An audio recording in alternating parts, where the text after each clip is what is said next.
Good evening, ladies and gentlemen, and welcome to this week's review of football, both locally and internationally. By locally, I mean in FKF Premier League vis-a-vis the English Premier League. Now, in the local Premier League, we had a total of 9 matches in game week 5. The first game saw Mathare United being able to fry Bidco by a goal to nil. Tusker, who have a character of leaving their opponents drunk.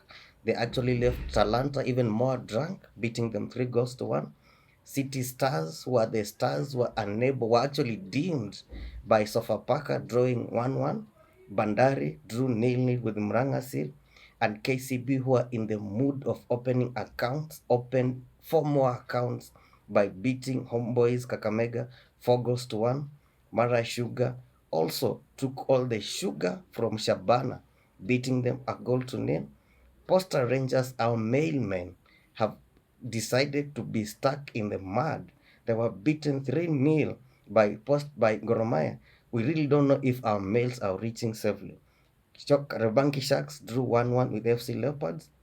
And of course, the disciplined men Ulinzi Stars were held 0-0 by police also last evening. So game week 5 leaves KCB, the bankers, who are actually favorites.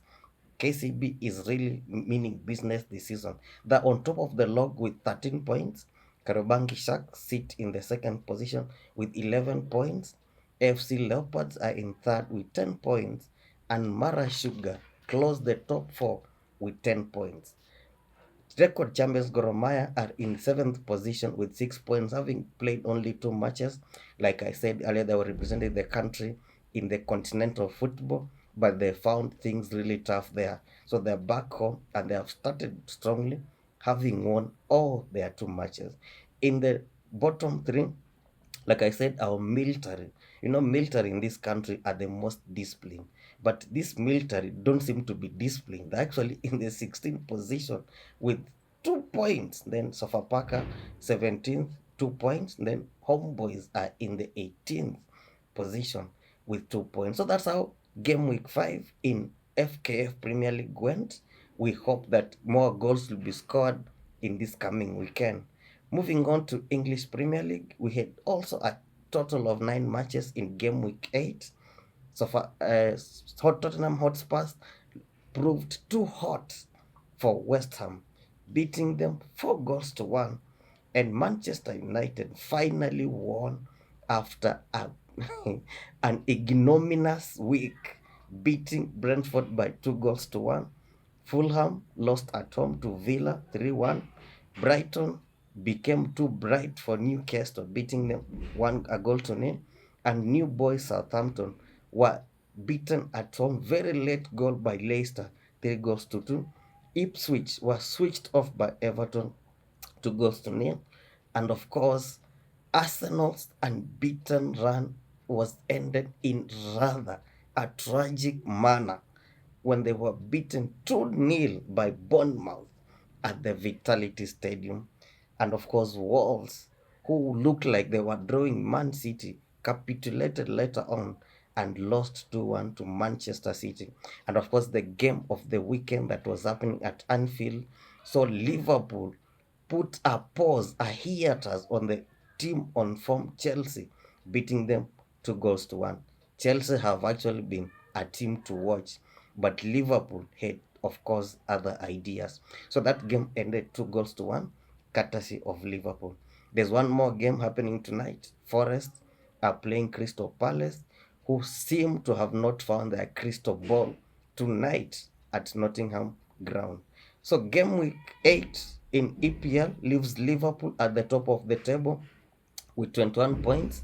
In the second position, champions Manchester City in 20 points.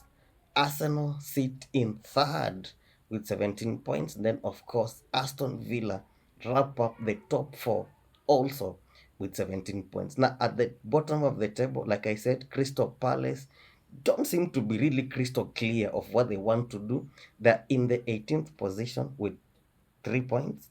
Southampton in the 19th position with 1 point. And then Wolves, oh my goodness, that was very bad for them. After going on, actually, City scored in the last minute of the game. So Wolves are actually at the bottom of the table with 1 point. So something happened in this week's game, week 8 games in English Premier League. Something really happened that was really funny. A record 6 red cards were issued. Of course, one of those red cards was for William Saliba, who will definitely miss Arsenal vs Liverpool this coming weekend. So thank you so much. And I once again I want to urge you to come to the stadium and support our local boys. I'm telling you, we have talent in these grounds. Even as we gear up for AFCON 2027, brothers and sisters, ladies and gentlemen, we must come and cheer our boys. We must come and support our very own.